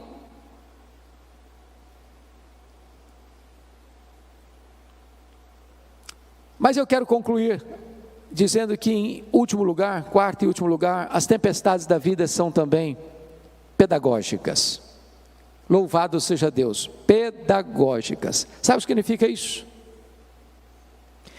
Tudo que vem à sua vida, por mais carrancuda que seja essa providência, pode isso estar fora do seu controle, mas não está fora do controle de Deus. Deus tem um plano nisso. Deus vai usar essa experiência dolorosa de tempestade, não para destruir você, mas para tonificar as musculaturas da sua alma, não para levar você ao naufrágio, mas para conduzir você a uma experiência mais profunda com Ele.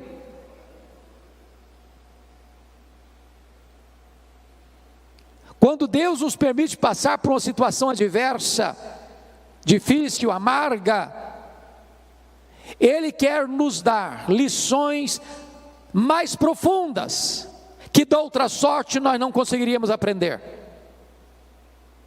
Então, dito isto, a título de introdução, peço que você, com a Bíblia aberta comigo, passemos a considerar algumas lições desta passagem. O contexto aqui é que Jesus passara todo aquele dia ensinando as parábolas do reino. E se você já falou, deu aulas, pregou um dia inteiro, você sabe que ao final do dia você está exausto. Então Jesus entra no barco, pega um travesseiro, vai lá para trás do barco, deita e dorme. Mas antes disso ele diz para os discípulos: passemos para outra margem. Enquanto eles estão navegando para outra margem, eu estou falando do Mar da Galileia, ou do Lago de Genezaré, e você sabe que esse mar não é um mar, é um lago de águas doces, o maior reservatório de águas doces do Oriente Médio, com 21 quilômetros de comprimento por 14 de largura. a 200 metros abaixo do nível do mar Mediterrâneo, encurralado pelas montanhas de Golã de um lado, as montanhas da Galileia do outro. Enquanto navegam, subitamente surge uma tempestade de vento, e o barco é varrido de um lado para o outro. E os discípulos inicialmente devem ter pensado: vamos deixar o mestre descansar, nós temos habilidade e capacidade de resolver esse problema. Mas na medida em que eles tentavam resolver o problema, o mar se agigantava, as ondas se tornavam mais furiosas, o barco era sovado com fúria pelo vento tão furioso, estava se enchendo de água, e a morte mostrando para eles a sua carranca. E então recorrem a Jesus com uma pergunta em tom de censura: mestre, não te importa que pereçamos? E Jesus se levanta, repreende o vento, repreende o mar, a grande bonança, e agora Jesus pergunta para eles: por que sois assim tímidos? Como é que não tendes fé? E eles se entreolharam e perguntaram uns para os outros: mas quem é este, que até o vento e o mar lhe obedecem? Notem comigo, irmãos, que esse texto está regido por 3 perguntas. A primeira pergunta está aí no versículo 38. É a pergunta dos discípulos a Jesus: mestre, não te importa que pereçamos? A segunda pergunta é a pergunta que está no verso 40. É a pergunta de Jesus para os discípulos: por que sois assim tímidos? Como é que não tendes fé? E a terceira pergunta está no verso 41. É a pergunta entre os discípulos: quem é este que até o vento e o mar lhe obedecem? Bom, como o texto está regido por essas 3 perguntas, me deterei em trabalhar essas 3 perguntas na meditação desta manhã. Vejamos então a primeira pergunta.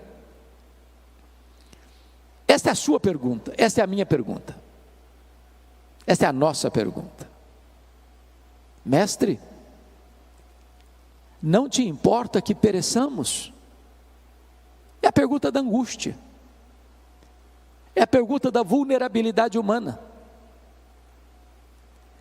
é a pergunta das fraquezas humanas, é a pergunta de alguém que está enfrentando um problema e não sabe como resolvê-lo, está enfrentando uma doença e a medicina diz: não tem mais jeito. Está enfrentando uma crise conjugal e parece que não vê nenhuma janela de escape para uma solução que traga paz à alma.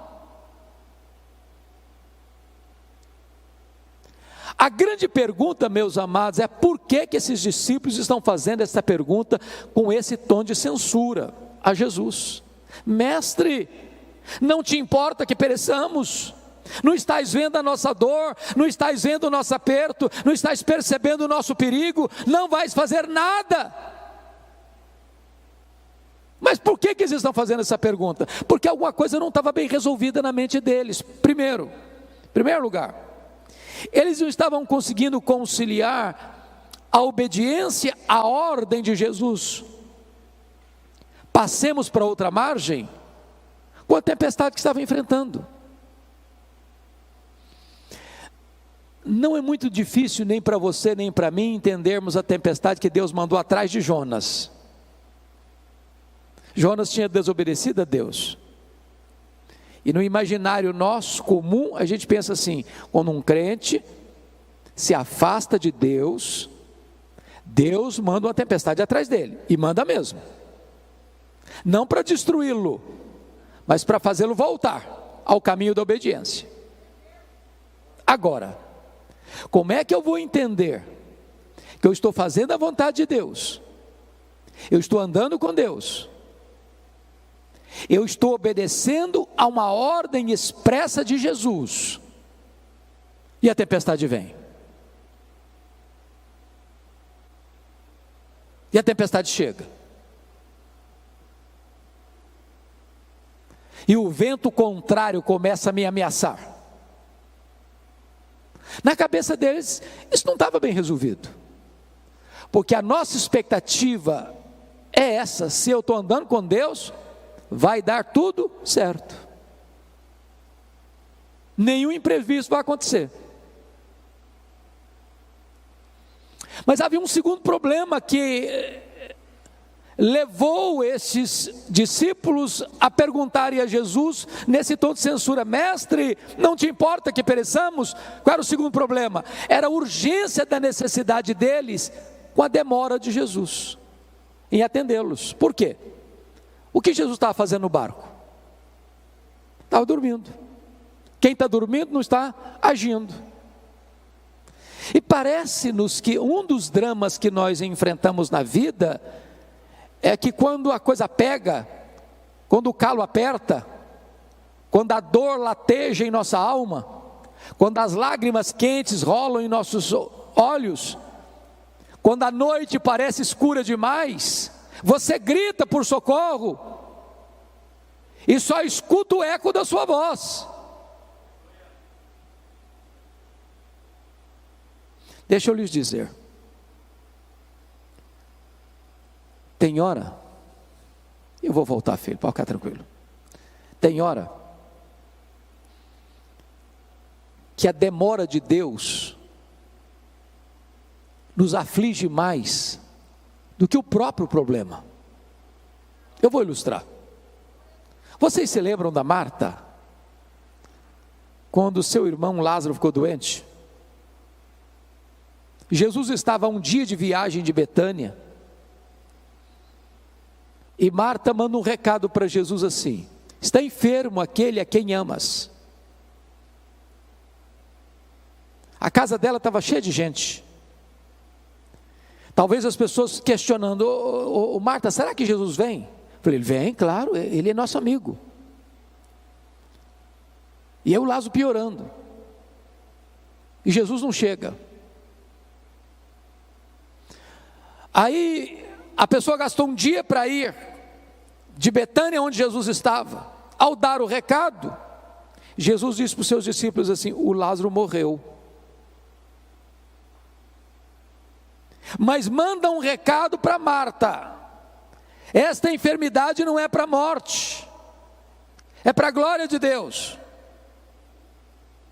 Quando o emissário retorna no segundo dia, que era um dia para ir, outro dia para voltar, talvez apressadamente já vai dizendo para Marta: ó Marta, Jesus mandou falar para você que esta enfermidade não é para a morte, é para a glória de Deus. Mas o Lázaro já estava morto e sepultado.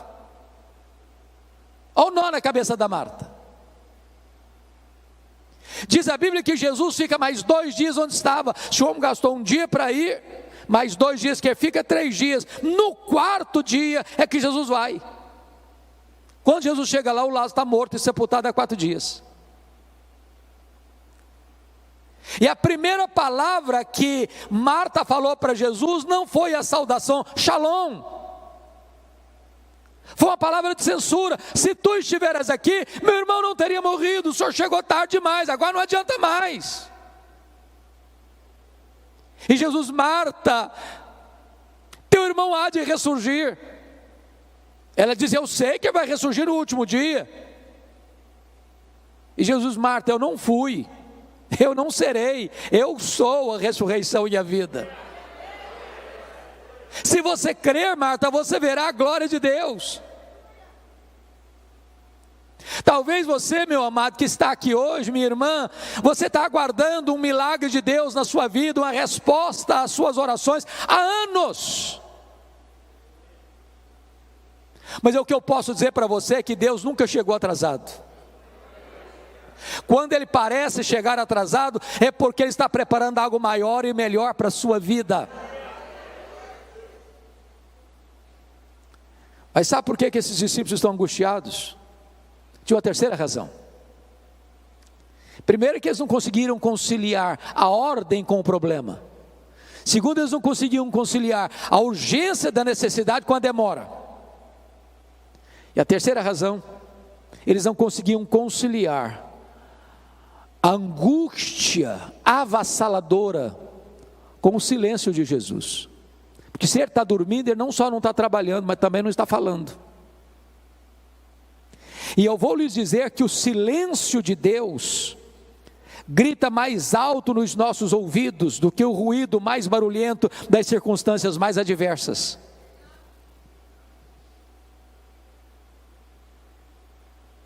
Quantos de nós, irmãos, nas noites mais escuras da alma, já gritou: socorro! E parece que a nossa voz ecoa no espaço e nenhuma resposta chega.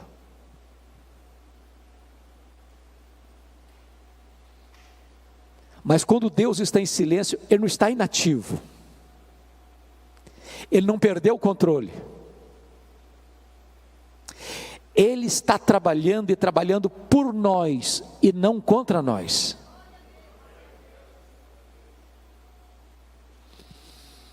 Pois bem, diz a Bíblia então que Jesus se levanta,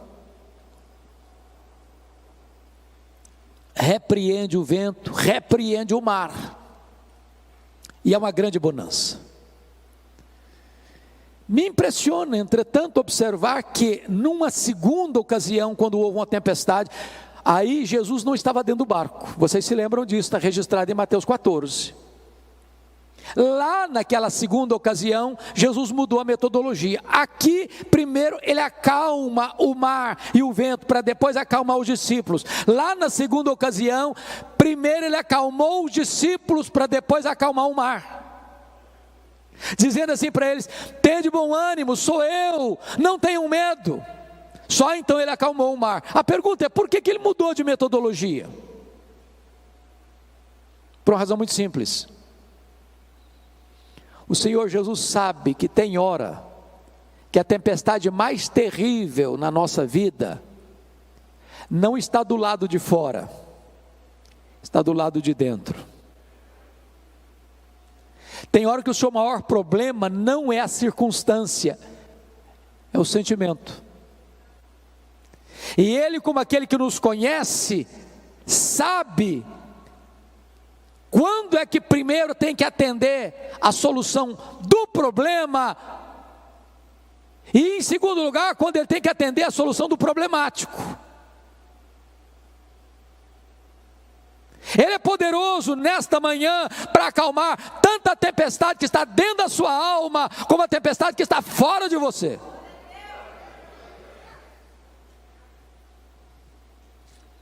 E depois que ele acalmou o mar, diz o texto no verso 40, que Jesus pergunta assim: por que sois assim tímidos? Como é que não tendes fé? Em outras palavras, por que vocês estão com medo? Agora, só convido você para se transportar para aquela circunstância, para aquela ocasião, e perguntar assim: se você estivesse lá dentro daquele barco, você estaria com medo? Ô, gente, eu fiz um único cruzeiro, um navio grande na vida. Fiz vários cruzeiros pequenos, mas grande, navio grande, uma vez só na vida. Saiu de Santos, foi para o interior do Rio de Janeiro. E eu prometi a mim mesmo nunca mais fazer outro cruzeiro na vida. Pegamos ondas de 5 metros. Foi um desespero. Todo mundo dentro do navio ficou com náuseas, todo mundo. Você ia sair, você tinha que cambalear nos corredores, e todo mundo vomitando nos corredores. Você não imagina o que é você começar uma viagem, o navio está todo mundo nauseado, e você sabe que tem 8 horas pela frente. A única oração que eu fazia era essa: ó Deus, ou eu durmo ou eu morro. Agora imagine o que é um barquinho de pescador, no meio do mar, já de noite, o mar furioso, moendo o barquinho, água entrando, a morte mostrando a carranca, a situação humanamente desgovernável. Você ficaria com medo? Aí Jesus pergunta assim: por que vocês estão com medo? Como é que vocês não têm fé? Mas por que eles deveriam estar com fé e não com medo? Bom, eu quero lhes dar 4 razões porque eles deveriam ter fé e não medo. Para ajudar a vocês na memorização, usarei um recurso mnemônico. As 4 razões para eles terem fé e não medo, começando com a letra P. Primeiro, eles deviam ter fé e não medo por causa da promessa de Jesus do verso 35. Passemos para outra margem. Se Jesus disse assim, passemos para outra margem, qual era o destino deles? A outra margem, claro. Então vou lhe dizer algo sublime agora. Promessa de Jesus e realidade são a mesma coisa. Porque nenhuma das suas promessas cai por terra. Em todas as suas promessas nós temos o amém, o sim de Deus. Ele vela pela sua própria palavra em a cumprir. Você sabe por que você e eu ficamos com medo? É porque nós duvidamos que aquele que fez a promessa é fiel para cumpri-la. Segundo lugar, sabe por que eles deviam ter fé e não medo? Por causa da presença de Jesus com eles. Quem é Jesus? O Criador do mar, o Criador do vento, o Criador da terra, o Criador do céu, o Criador do universo. Agora eu pergunto a você, será que a criatura poderia ser maior que o Criador? Será que o mar poderia derrotar o Criador do mar?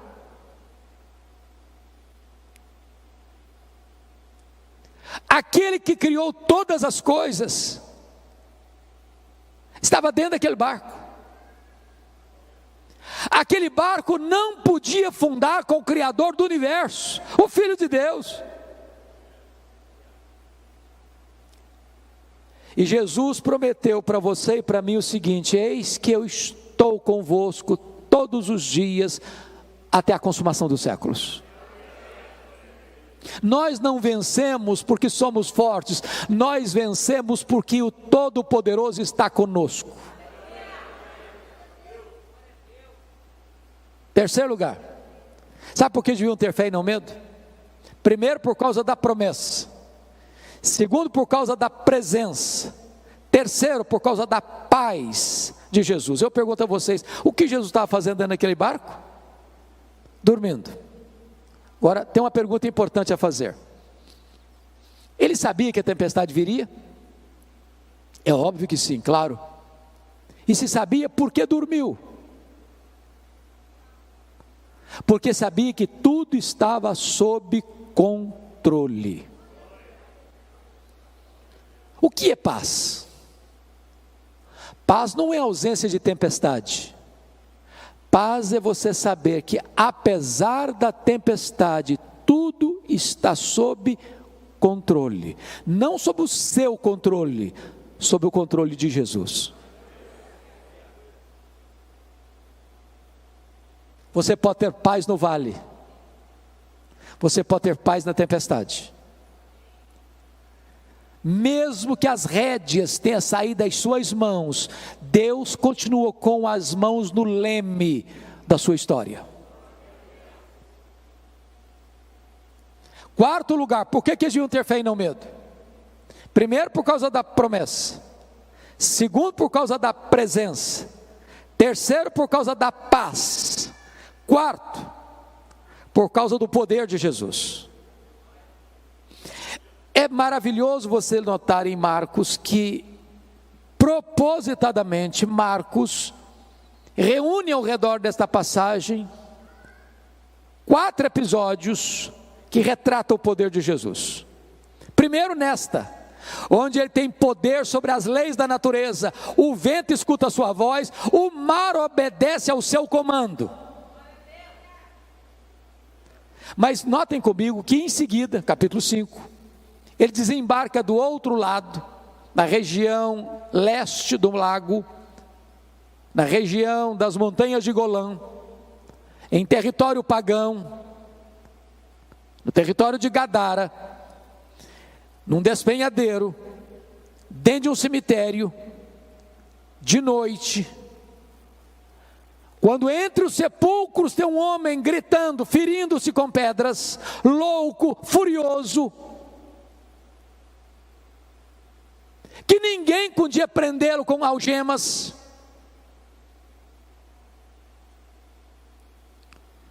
E quando Jesus entra, e a cena era de medo, porque tudo que você não espera ver dentro de um cemitério de noite, a gente viva. E aquele homem se prostra diante de Jesus. E Jesus pergunta: qual é o teu nome? E ele respondeu: Legião, porque somos muitos. O que é uma legião? Uma legião é uma corporação romana de 6.000 soldados. Dentro de um único homem tinha 6.000 demônios, capaz de sair de um homem e entrar em 2.000 porcos, levando-os ao precipício e à morte.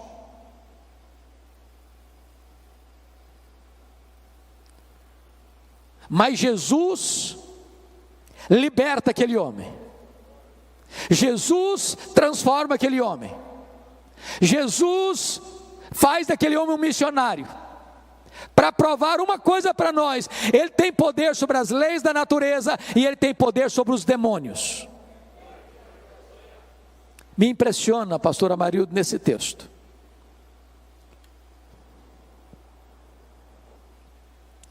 porque os demônios fizeram alguns pedidos para Jesus. O demônio não ora, mas faz pedido. Primeiro pedido: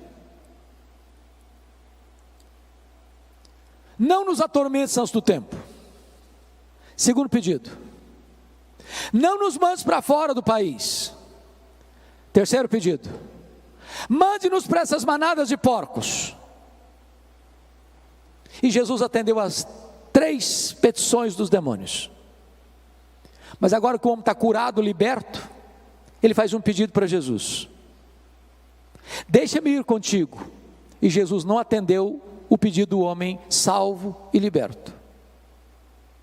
Jesus diz: não, vai para os teus e conta lá para a tua família o quanto Deus fez por você. Por que Jesus atendeu o pedido dos demônios? Para provar uma coisa. Primeiro, que os demônios não são um mito, uma lenda. Segundo, para mostrar para o mundo inteiro o poder destruidor dos demônios na vida de uma pessoa, capaz de sair de um único homem que era foragido da justiça, ninguém conseguia botar mais a mão nele, ele quebrava a algema, a família tinha enjeitado a ele, a sociedade tinha enjeitado a ele, os vivos tinham enjeitado a ele, vivia entre os mortos.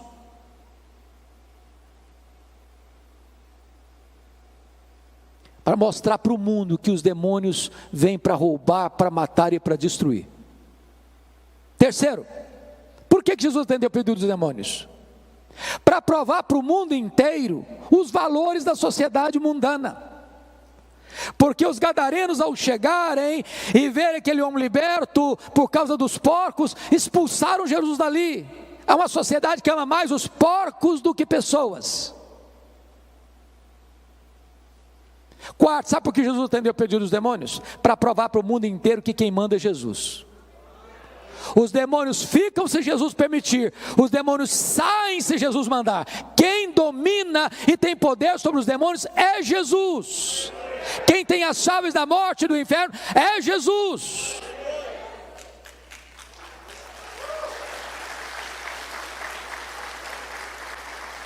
Então Jesus aqui prova que ele tem poder sobre os demônios. Mas quando você segue a leitura em Marcos 5, Jesus demonstra poder, agora não só sobre as naturezas, não só sobre os demônios, mas sobre a enfermidade, porque tem uma mulher hemorrágica, 12 anos esvaindo-se em sangue, a medicina não resolve o seu problema, o seu dinheiro está se acabando com tratamentos que não tiveram qualquer efeito para ela, e ela pensou: se eu apenas tocar na orla das vestes do Senhor Jesus, eu ficarei livre do meu mal. E ela tocou na orla das vestes de Jesus, e a hemorragia estancou-se no mesmo momento. Sabe por quê? Porque Jesus tem poder sobre a natureza, poder sobre os demônios e poder sobre as enfermidades. A última palavra não é da ciência, a última palavra não é da medicina, a última palavra é do Deus vivo, é do Filho de Deus. Mas em seguida, no capítulo 5, Jesus está indo no meio da multidão, porque Lázaro, o chefe da sinagoga, rogou a Jesus: Senhor, vá comigo à minha casa, porque a minha filhinha única de 12 anos está muito doente, está à beira da morte. E Jesus caminha com ele. Quando chega alguém, diz: não incomodes mais o mestre, a tua filha acabou de morrer. O desespero, a dor, a angústia, filha única. E Jesus olha para ele e diz: não temas, Jairo, crê somente. E Jesus chegou na casa de Jairo, a menina estava ainda estendida na cama, o seu corpo sem vida. E Jesus se aproxima e diz: menina, talita cumi. Significa: menina, está na hora de acordar, está na hora de levantar. E a morte escuta a voz de Jesus, e a menina ressuscita. Sabe por quê?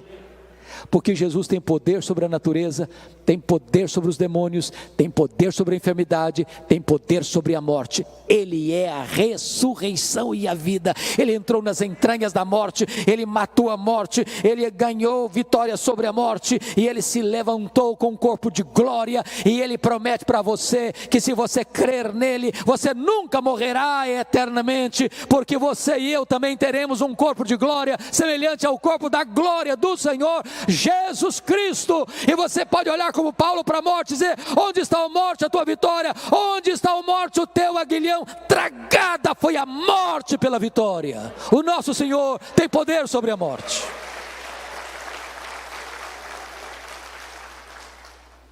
Mas agora, irmãos, vamos para a última pergunta do texto.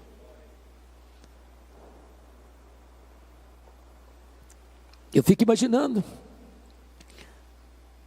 o mar se acalmando como uma fera selvagem que precisa ser acalmada, o barco balançando, os discípulos todos molhados, porque o barco já estava se enchendo de água, aquelas jorros d'água batendo no barco, e eles estão completamente tomados de uma santa reverência, perguntando uns para os outros assim: mas quem é este que até o vento e o mar lhe obedecem? Que pergunta emblemática. Quem é este?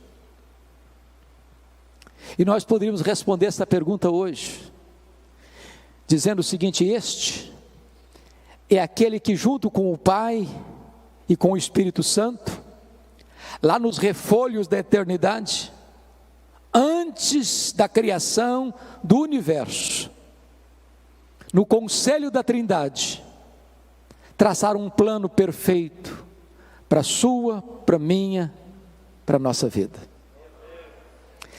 Este é aquele que no princípio criou todas as coisas, porque todas as coisas foram feitas por intermédio dele, e sem ele nada do que foi feito se fez, as coisas visíveis e invisíveis. Quem é este? Este é aquele que sustenta todas as coisas pela palavra do seu poder. Quem é este? Este é a semente da mulher que nasceu para esmagar a cabeça da serpente. Quem é este? Este é aquele de quem os patriarcas falaram, para quem os profetas apontaram. Quem é este? Este é aquele que foi simbolizado pelo Cordeiro da Páscoa, cujo sangue, passado no batente das portas, libertou os primogênitos de Israel da morte no Egito. Quem é este?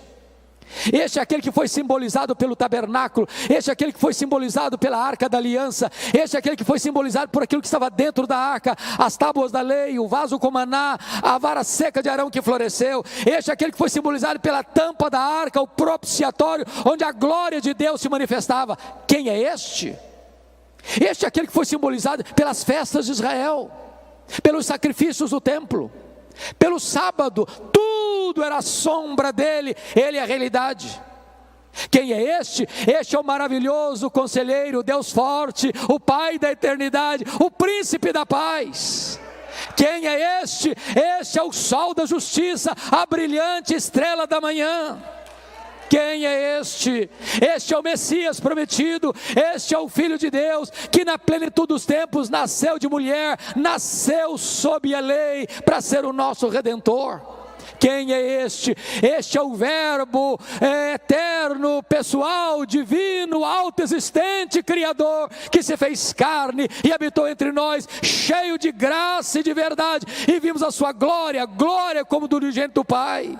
Quem é este? Ora, este é aquele que pode dizer: eu sou. Antes que Abraão existisse, eu sou.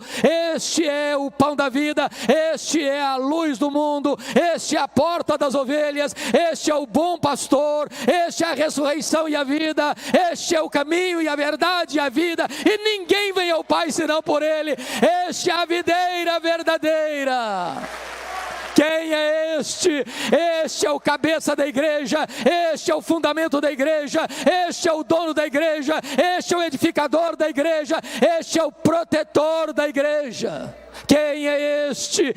Este é o amado da nossa alma, este é a nossa alegria, este é a nossa herança, este é a nossa paz, este é a nossa justiça, este é o Filho de Deus que desceu da glória e entrou na nossa história e pisou o nosso chão e bebeu a nossa água e chorou a nossa lágrima e sentiu a nossa dor e carregou com os nossos pecados sobre o seu corpo no madeiro. Quem é este? Este é aquele que no Getsemane suou sangue por amor de nós, é aquele que chorou no Getsemane, aquele que bebeu sozinho o cálice amargo da ira de Deus, este é aquele que foi cuspido e esbordoado no sinédrio, este é aquele que foi espancado e vilipendiado no pretório romano, este é aquele que carregou sobre o seu corpo no madeiro os nossos pecados e andou pelas ruas de Jerusalém apinhadas e debaixo de uma multidão sangue sedenta gritando: crucifica-o, crucifica-o, crucifica-o. Quem é este? Este é aquele que foi pregado naquela cruz, naquele leito vertical da morte. Este é aquele que transformou aquele patíbulo de horror no instrumento da sua própria salvação. Quem é este? Este é aquele que entrou nas entranhas da morte, ele é aquele que matou a morte, este é aquele que ressuscitou gloriosamente, este é aquele que está vivo pelos séculos dos séculos, este é aquele que voltou para o trono, este é aquele que está sentado à destra de Deus, este é aquele que vai voltar pessoalmente, visivelmente, audivelmente, repentinamente, inesperadamente, gloriosamente. Quem é este?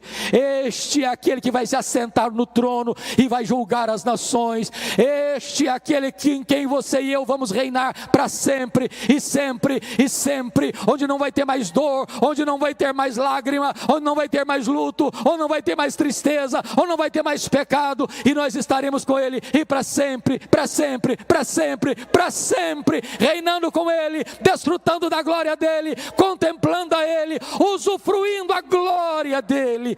Quem é este? Este é o amado da nossa alma, este é a razão da nossa vida, este é o nosso glorioso Redentor, este é aquele que diz para você e para mim hoje: você não precisa ter medo, você pode ter fé.